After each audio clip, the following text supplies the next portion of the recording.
¿De verdad a estas alturas hablar del final de Avengers Infinity War cuenta como spoiler? Sí, ahora Snoop Dogg sí que tiene como divertirse, con todo el polvo que hay esparcido en el universo, a causa del chasquido de Thanos. Mientras que la existencia se va al carajo, Nick Fury busca a su Tamagotchi para darle de comer, y justo en ese instante decide invocar a su bella madre.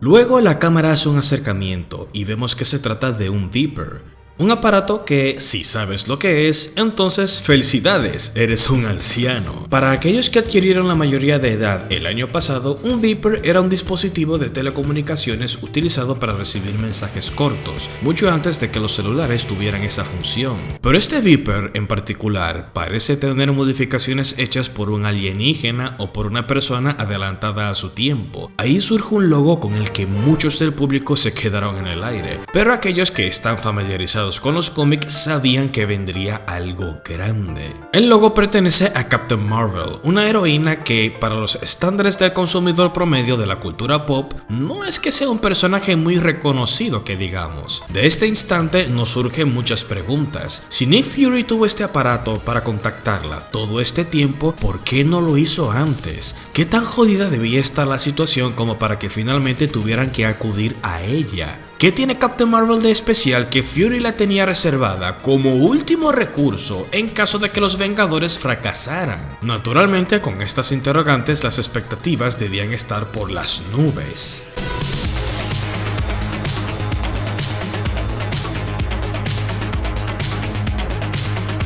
Al empezar la película nos encontramos con una Carol Danvers en una galaxia distante, luchando codo a codo con los Kree, una raza militarista científica y tecnológicamente avanzada del planeta Hala. Arranca como una interesante aventura intergaláctica que me recordó mucho a Mass Effect. La ambientación futurista, la banda sonora instrumental acompañado de sintetizador para darle un toque retro, las interacciones entre diferentes razas alienígenas, habilidades particulares de cada uno, misiones con intereses políticos detrás. Es una introducción bastante interesante, pero es cuando Carol llega a la Tierra que empieza la verdadera película. Captain Marvel resulta ser una película que toma lugar en los años 90, por lo que una buena porción del film está bañada de una fuerte dosis de referencias nostálgicas, no solo con la genial selección de música, el uso de los Walkman, cintas VHS, localidades y marcas reconocidas como un Blockbuster o un Radio Shack y una computadora que tardaba milenios para cargar un archivo. También hay referencias a películas clásicas de la década, como Pulp Fiction, Tour de Matar y Día de Independencia. Todo esto es divertido, pero en cierta forma deprimente a la vez. No lo sé, es interesante. El mero hecho de que los años 90 ahora sea una época que amerite ser recreada para una película como si estuviésemos hablando de los 70 o los 80 nos dice cuánto ha cambiado el mundo desde que vivimos cosas que pareciera que fueron ayer, y a la vez nos dice lo viejos que estamos. Tratándose de una época previa al surgimiento de los Vengadores, tenemos un vistazo de lo que fue la agencia S.H.I.E.L.D. en ese entonces, conociendo a versiones más jóvenes de Nick Fury y Phil Coulson. Aquí el trabajo de rejuvenecimiento merece su mesa aparte. Durante años Hollywood ha tratado de aplicar esta tecnología de manera creíble, pero de alguna forma siempre había instantes en que se notaba que era trabajo generado por computador, al punto que podía distraernos del trabajo de los actores, sea por el manejo de los ojos, el juego de sombras con la iluminación, movimientos que pudieran sentirse demasiado artificiales o rostros que parecen estar hechos de masilla. Pero el trabajo hecho con Samuel L. Jackson y Clark Gregg es...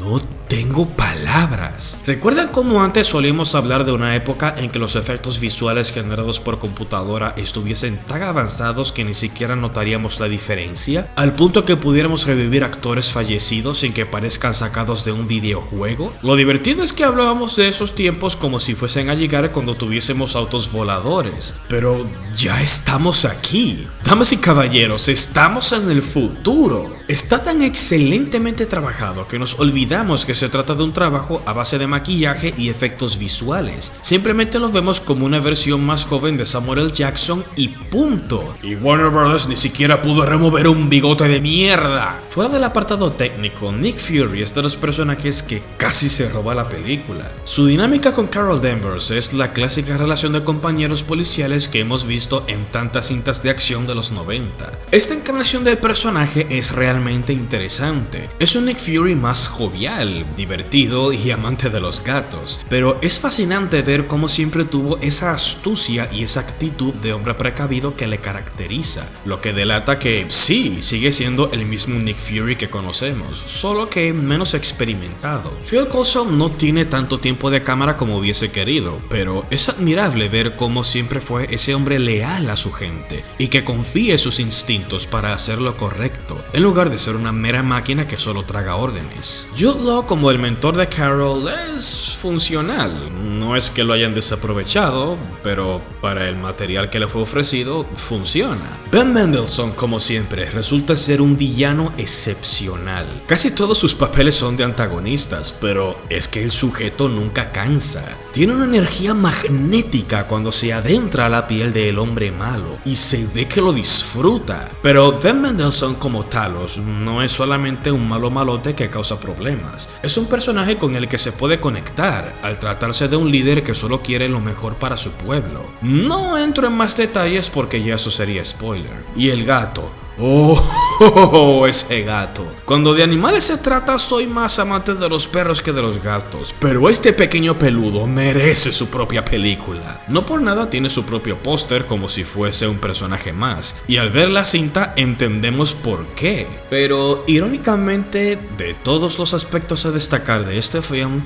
la parte más floja de Captain Marvel es la misma Captain Marvel. Que no quede duda, Brie Larson es una actriz fenomenal, solo hay que ver su papel en Room, por el cual se ganó un Oscar. Pero si lo llevamos a un ejemplo gastronómico, solo porque el ketchup sea bueno no significa que venga bien en todos los platos. Tal vez sea algo que le pueda atribuir al guión, pero la poca energía que Larson trata de impregnarle no ayuda. Quieren mostrar al personaje como una chica coqueta y ruda, pero al final termina sintiéndose insípida. La misma película habla sobre el viaje que debe emprender Carol Danvers para convertirse en la mejor versión de sí misma, pero dudo que los guionistas entiendan el poder que conlleva esa declaración. Durante la mayor parte del film, la protagonista tiene un carisma de un tronco de madera y la evolución que tiene el personaje a través de la trama es prácticamente nula. Y no, el hecho de que sea una historia de origen no es excusa, al contrario, solo lo empeora. Tomando ejemplos del mismo universo cinemático de Marvel, echemos un vistazo a Iron Man 1, Capitán América, El Primer Vengador y Thor. En Iron Man conocemos a un Tony Stark narcisista, pedante, playboy y desinteresado, pero después de atravesar todo un infierno, tuvimos a un Tony Stark empático,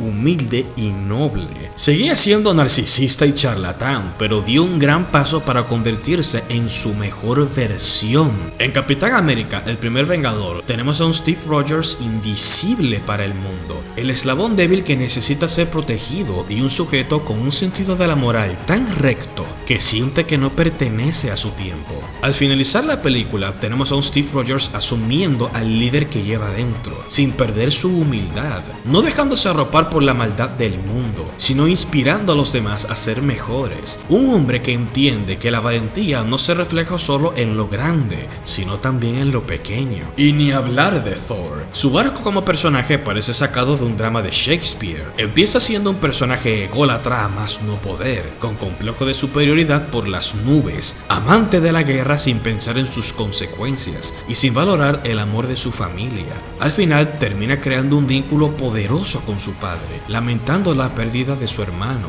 quien se había apartado por envidia, respetando el poder de su martillo y sintiendo compasión por quienes antes veía como sus enemigos. ¿Notan un denominador común en los tres ejemplos que les puse? Si pensaste en un chiste sexista, eso es información para ti. Ni siquiera siquiera lo intentes. El factor común aquí es que en ninguno de estos casos resalté la adquisición de sus poderes o el desarrollo de sus habilidades. Cuando un personaje está bien escrito y bien interpretado, sus poderes pasan a un plano secundario, porque los respetamos y nos encariñamos de ellos como personajes. Pero en este caso, ¿qué podemos decir de Captain Marvel? A la subtrama de mujer que no recuerda su pasado y que tiene que recuperar su memoria ni siquiera le sacan provecho. Empieza la película como una chica ruda, coqueta y sarcástica, y al terminar la película sigue siendo la misma persona ruda, coqueta y sarcástica. ¿Cuál fue su evolución como personaje? ¿Que ahora puede volar y que su cuerpo brilla como una Super Saiyajin? Hay una escena muy poderosa que muestra quién ha sido ella toda su vida, mostrando cómo desde su infancia hasta la actualidad siempre ha sido una mujer empoderada que nunca se rinde. Pero es una escena emotiva que se siente vacía porque la película no se ganó ese momento. ¿Cómo esperan que acepte este personaje como la nueva cara del universo cinemático de Marvel si ni siquiera sé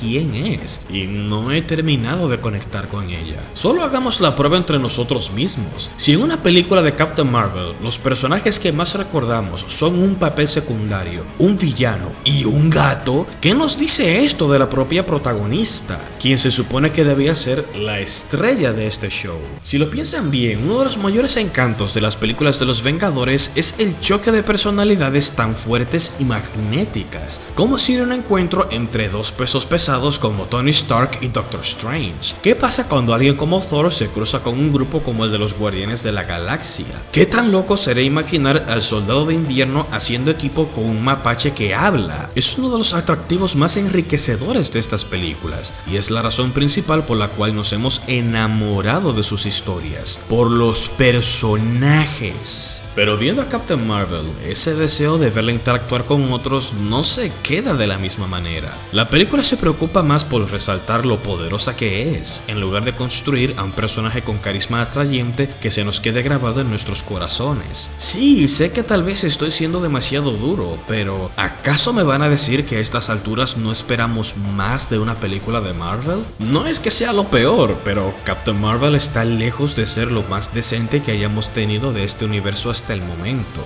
Es entretenida y ya, es una película olvidable cuyo mayor mérito es formar parte de un rompecabezas más grande. Claro, sigo optimista, me muero por ver el tratamiento que los hermanos Russo le darán a su personaje en Avengers Endgame. Este universo cinemático tiene la ventaja de que sabe redimir a sus personajes. El Capitán Americano se volvió mi vengador favorito hasta que vi su secuela The Winter Soldier, y fue en Thor Ragnarok y en Avengers Infinity War que sentí que el dios del trueno se convirtió en un personaje verdaderamente fascinante. Es por esto que, por contradictorio que suene, quiero ver más de Carol Danvers. Quisiera ver la evolución que tendrá su personaje si pasa por la mano de cineastas que estén dispuestos a sacarle provecho. ¿Qué potencial tiene oculto que aún no se haya aprovechado? Si de verdad aspiran a que sea la nueva cara de este universo cinemático, que se lo gane. Captain Marvel se gana parcialmente mi sello de aproba. Maldita sea Thanos. Gracias y recuerden suscribirse y seguirme en las redes sociales para que estén atentos a más reseñas que vendrán próximamente.